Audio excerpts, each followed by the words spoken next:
Afternoon, Nigel. How are we doing? I'm all right, thank you. Let's start with a bit of team news. Tim went off on Saturday. Yeah. How's he doing? He's okay. He'll be fit and able to play. Everyone else fighting fit for the weekend?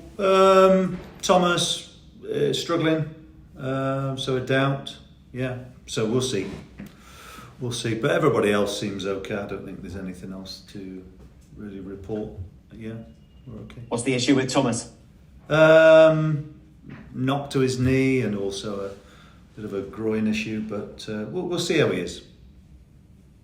Rob Atkinson returned off the bench on Saturday with 10 games of the season to go. Is this a good opportunity, assuming he can get into the team, to get some game time? Yeah, well done you. Yeah, I mean, look,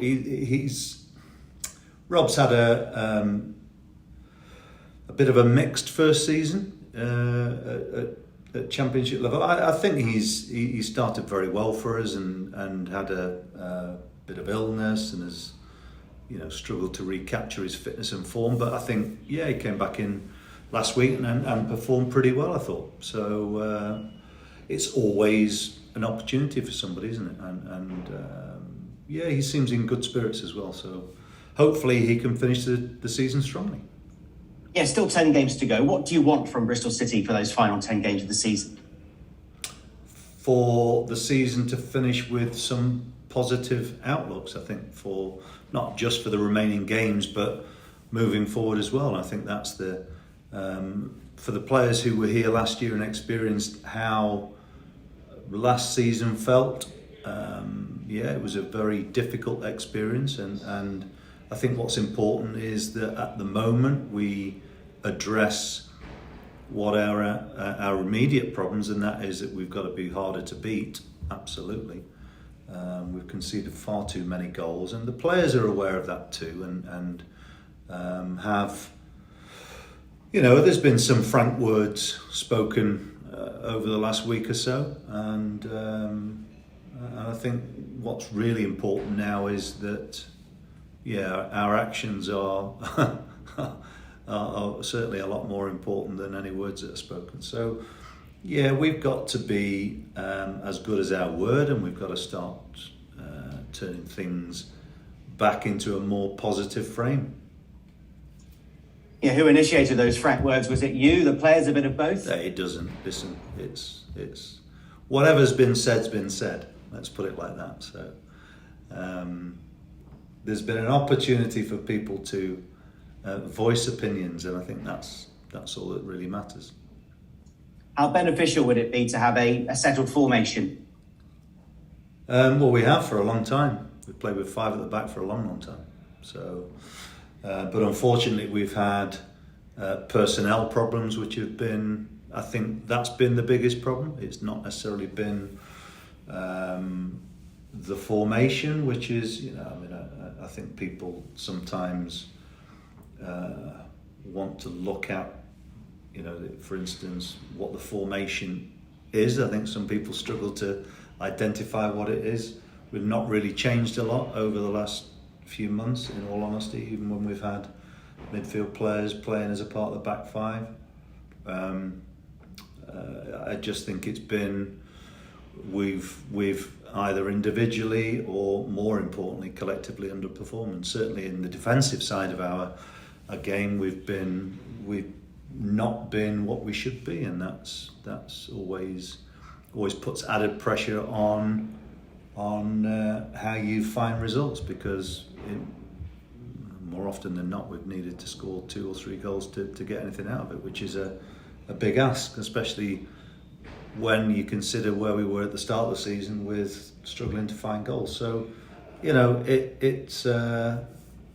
it remains a frustration, I'm sure, for our fans as much as anybody, that our form isn't what we would like it to be.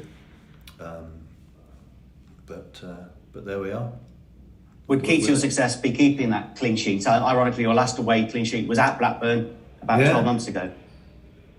Yeah, I remember that game. I think Max played in that game because Bence was ill on the day. And back then, Blackburn were a more possession-based side than they are at the moment, but they're having a great season. So it just shows you that things can change. Look, what we've got to do is the simple message, as far as we are concerned, is collectively we have to be more difficult to beat, and that's really the starting point of how we've, not just prepared for this game, but how we look to the remaining 10 games. And without disregarding those remaining 10 games, how much of you is looking forward to the summer? It's not. That's not even a consideration at the moment. Okay, so I think what's very important is that, and I don't even think of it in terms of the 10 games. I think about it in terms of this being the most important game because it's our next one, and we have an opportunity to win an important game against a side who are doing very well. But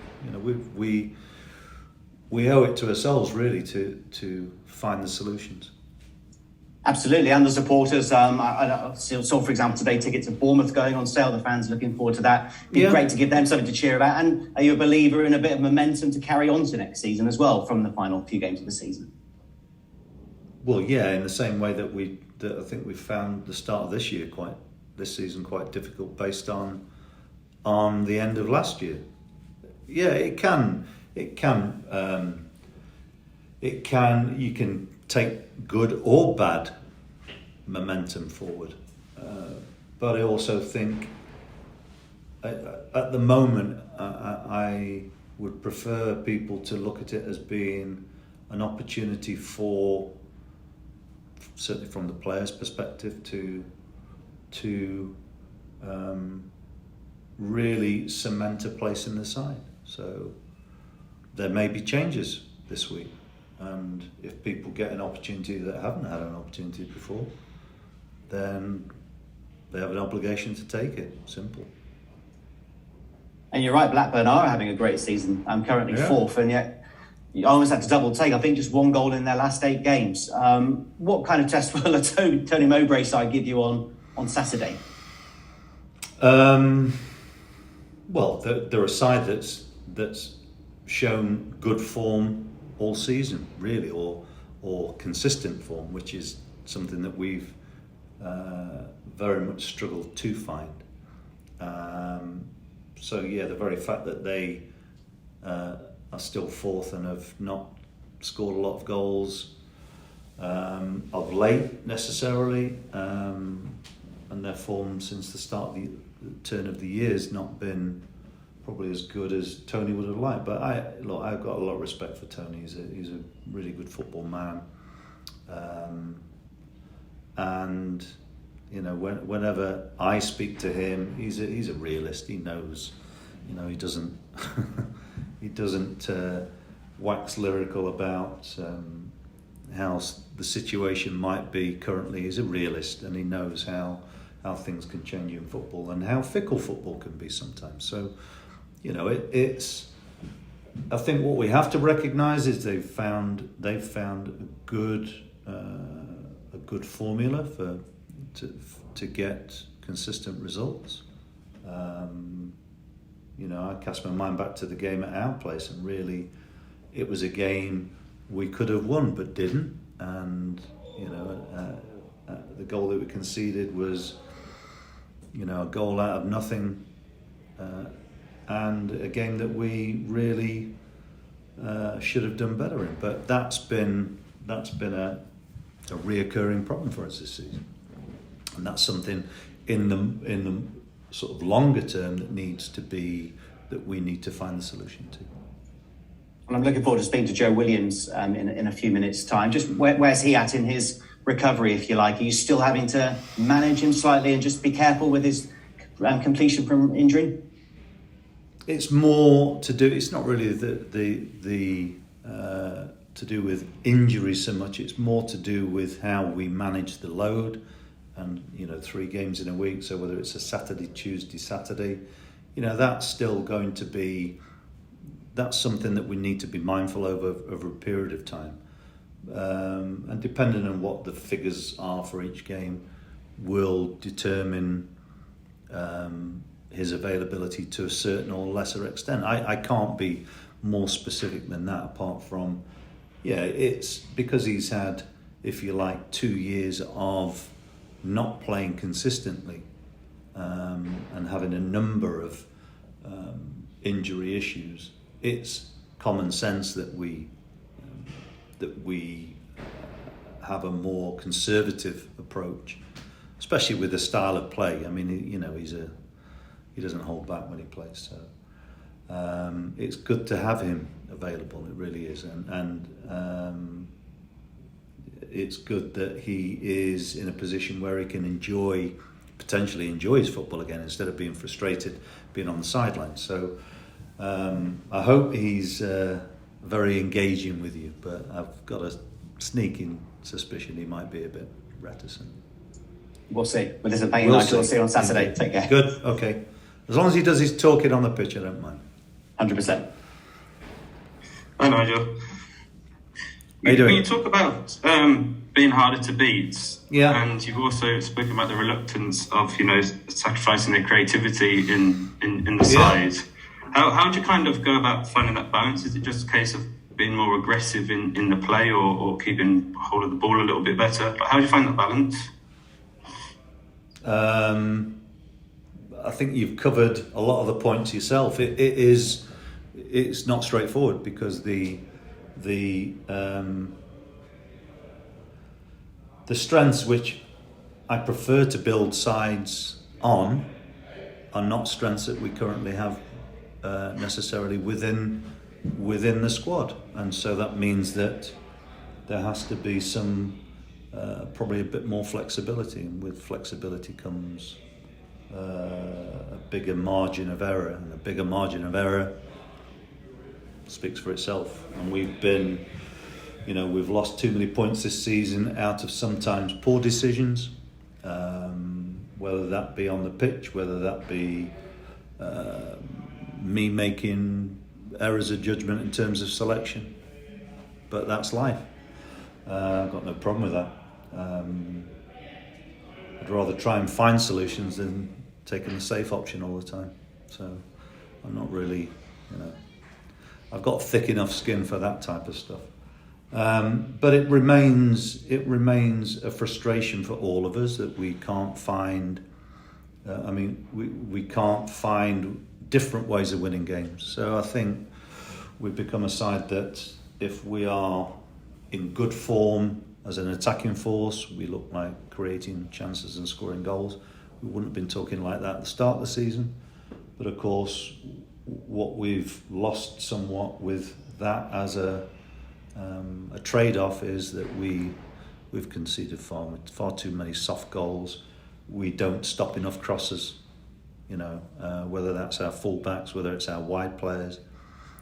We just do not stop enough crosses, and that's been throughout the season. And we've conceded too many goals that have been scored from within the penalty box, within 12 yards. So those facts and figures, are not necessarily pretty reading. And when you look at where we score goals and how we score goals, our conversion rate's pretty frightening, basically, because our forwards probably don't get the number of chances that we have against us, so they have to be pretty ruthless.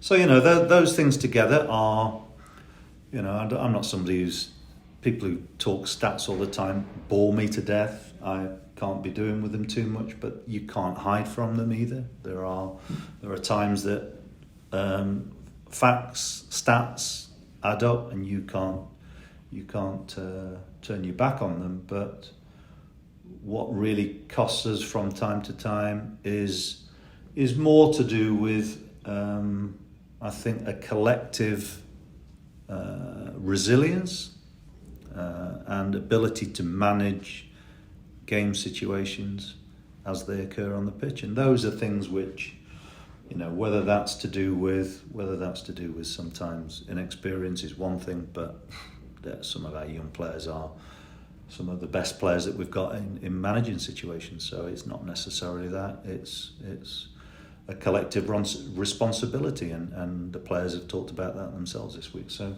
we'll see, because now it's time to judge just to judge purely on the pitch and not really talk. I can talk all I want, and you can either listen or not listen, and agree or disagree. But the bottom line is, when we're on the pitch, it's what we do there. And it's another week closer for George Tannen's return. Is this still the same case with good old George, eh? The Messiah's back. Yeah.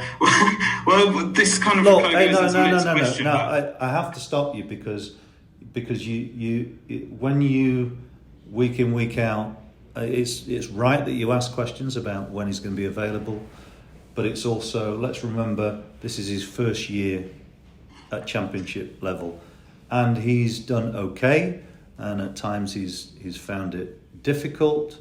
So let's not pile pressure on a lad who actually is doing very well for his first season in the Championship, but he'll need time to readjust again when he's available. So I'd be very mindful of exposing him at the right time. And if he was available this week, I wouldn't pick him. And it's as simple as that. So please ask the question, but I have to remind you that, as I've said many times before, I think it's important to manage the expectations of a youngster who's done very well to make the step up, is looking fitter and even leaner than he was, and he undoubtedly has a bright future, but let's not build the lad up too much. Well, I was actually going to ask about the importance of managing the expectations on his shoulders when he comes back, because it's easy to say, it has been a problem position, and it's easy to say, it's fine because George Tannen will be back in action soon. Well, it's been impossible for us to play with a back four because we don't have, we don't. We're lucky that Jay De Silva's come into some real form, and I have to pay tribute to him and his ability to deal with a difficult situation this year of being out of favour, coming back in and doing a really good job for the team and himself. So fair play to him. But we don't have enough options in those areas, but that's life. So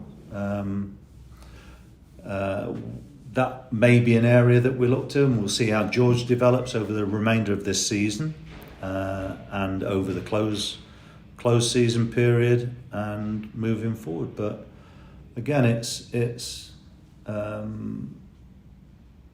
these are. I can't give you definitive answers of that. I think when we brought George in, let's just remind ourselves of why he was brought in at a time where it was a deal that was doable. It wasn't necessarily in our plans to do that, but he was available, and he's developed really well this season so far anyway.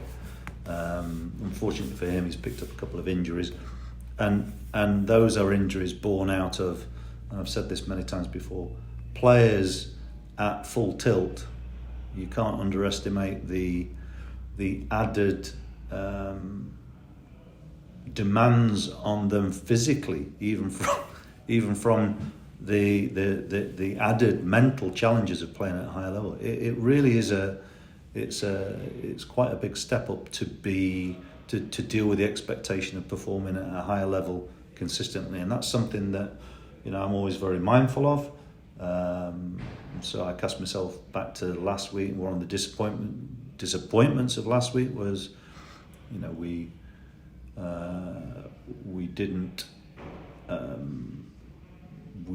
our more experienced players did not take on that added responsibility of protecting younger players, and that's something which remains a challenge for us. You mentioned the lack of options you kind of got on that right wing back. Yeah. Would you consider Thomas Callas in that position, because he has played at right back before? Well, as I've already alluded to, he's a doubt for this weekend. So Thomas is like a lot of players in our squad, probably not at the top end of his game. and so it's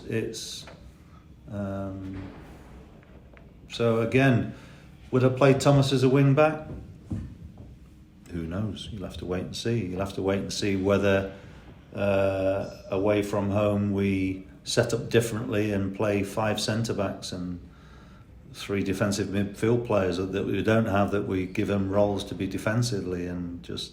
But as I've said to you before, I don't really think that that's going to be a way of us making progressions. Apart from, we might scrap out a couple of ugly results, and I'd take a couple of ugly results now if there were positive ones. But I think that would also be. That would also limit the possibilities of continue to develop in areas that we've made huge strides this season. What we have to be is more efficient as a team. I keep saying it, and it's not something that's really that we've achieved this season. But I think that is one of the main aims: is to be more efficient as a team in and out of possession. After the Birmingham game, you spoke quite openly about the areas that you wanted to improve in the transfer market. Who? And I wanted to ask you about when you come to sign a fullback. How kind of historically has it been quite difficult in the past, in general, to find a good quality fullbacks at reasonable value?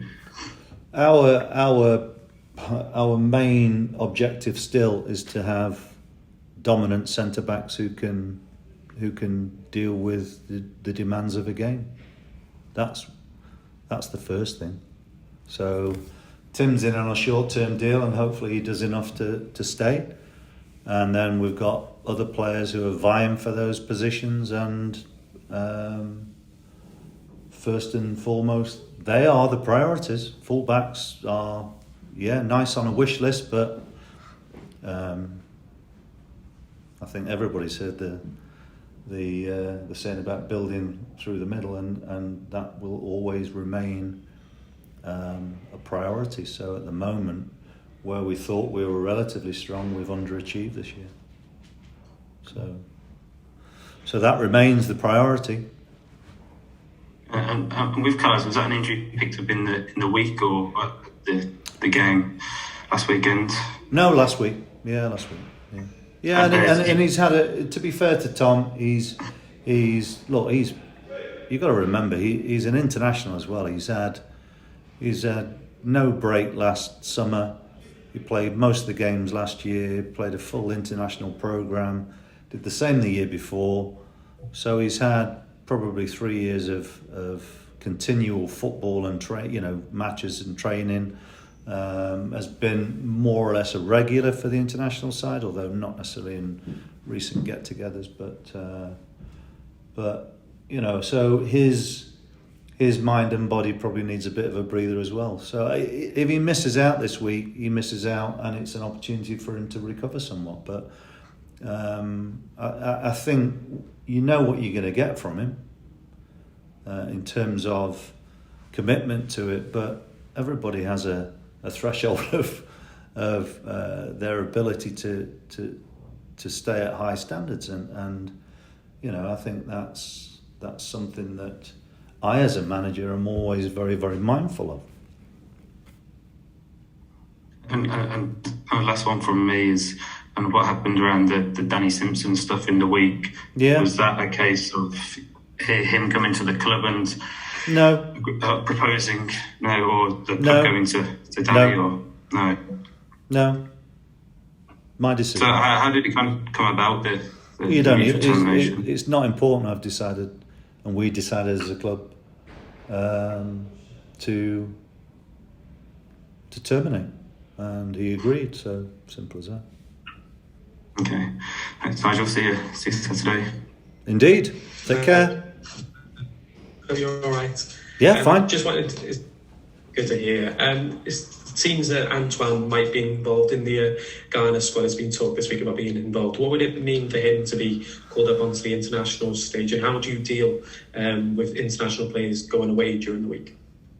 Well, firstly, I would congratulate any player in being selected for their national side, and the very fact that Antoine has a very strong connection with his parents' homeland, I think is a wonderful thing. So, whether people want to talk about Ghana, England, that's irrelevant. It's Antoine's decision, and I would firstly just congratulate him on making such a huge progression himself, because that's born out of.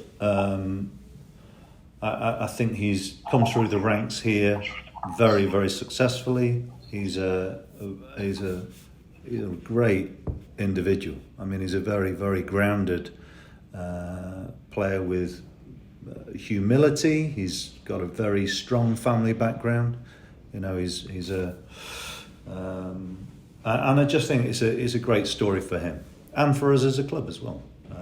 But on a personal level, for him, I'm sure it's a very proud moment for him. So I wish him every success. But of course, as a club manager, and I've worked as a national coach for England in my time as well. When you call players up, you know that you are a custodian of players from different clubs. So there's always the recognition of that. As a club manager myself, when players get called up, I hope they do well for the countries, but more than anything, I hope they come back fit and healthy.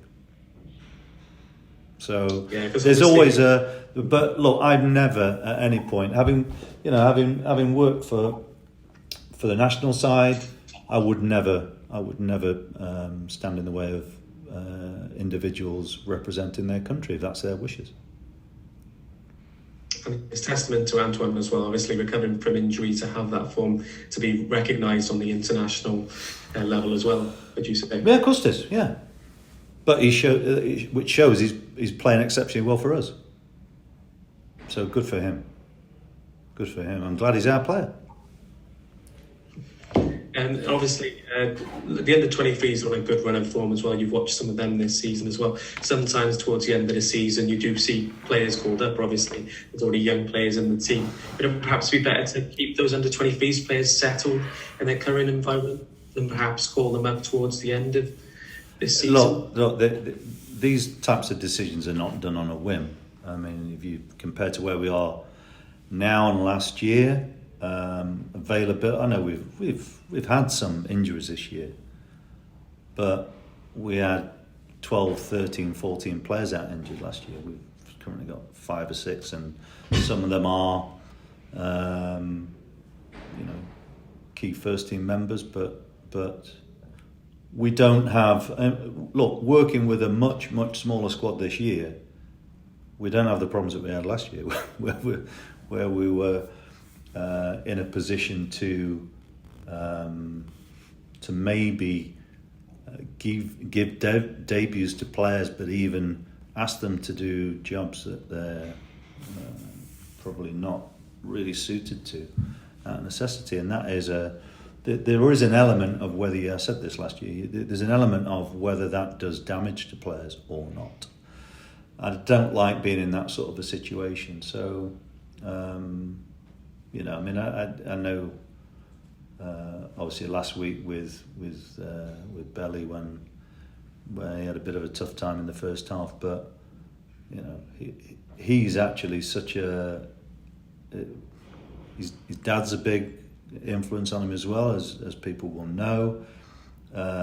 His ability to deal with situations like that is actually very, very good. So I don't have a worry about how a situation like last week affects somebody like Sam Bell, because I think he will process it pretty well.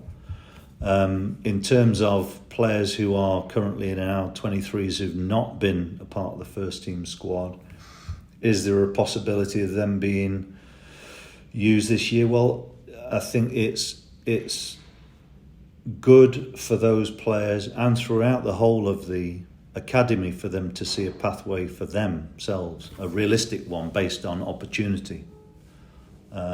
But opportunity comes if they're good enough, and I think that has to be the key thing. I don't really believe in just converting under 23 players and experimenting with them, because it can be a dangerous thing to do for them and their own development. But I'm also very open-minded to how players develop, and so I'm not ruling it in or ruling it out, because if I ruled it out now, what I don't want to do is kill their aspirations of making late development in a season and maybe pushing through to getting a place on the bench. So it'd be very easy for me to say yes or no, and it's a long answer, but I'd rather give you an answer which actually speaks about what the reality of the situation is. And that is, it's really interesting during a season that players can make big shifts in short periods of time. And sometimes players are really good at taking opportunities out of nothing. And I really like that as well, because that is a strength in itself. I was just wondering on the process as well. So when you call an under 23s player, is it you that you ask positions certainly, or is it perhaps sometimes the under 23s or the academy set? Everything. Just the players. Listen, we work in the same building. We see each other every day. We talk about the players. I like to see them train. Tins and his staff like to come and watch us train. There's daily dialogue. There's weekly dialogue. Sometimes things happen by chance, but more often they happen because we've got a pretty good handle on where people are anyway. So, it's a mixture of it, and it should be a mixture of it because things should happen and evolve in a natural way and not be forced. And with it being a one club setup perhaps as well, obviously this week there's been a lot of positivity about women in football, and you've been someone who's supported the women's team as well. I was just wondering what you made of the Bristol City Women's team this season, and have you shared many discussions with Lauren Smith this season? They've been brilliant. You know, I watch them work as well. I mean, I watch them around the building, the way that they operate as their own operation within the club. They're very, very slick. Lauren does a great job. I know Grace Williams too. I think Lauren and her staff have done a fantastic job, and the girls are a credit to the football club. And I'm very pleased for them that they're doing so well, because based on what their starting point was, in the close season after relegation last year, change of management. I know Lauren's worked, in the academy before anyway for a long period of time and been away. Grace was at the Welsh FA. We've got really good know-how within the setup, and on top of that, I think what's really key to this is the club have made a conscious decision to give the women's team the support that they should get, actually, and that is they are a senior team of Bristol City, and they, I think quite rightly, are getting the level of respect that they should do. So good for them. I think they're doing great.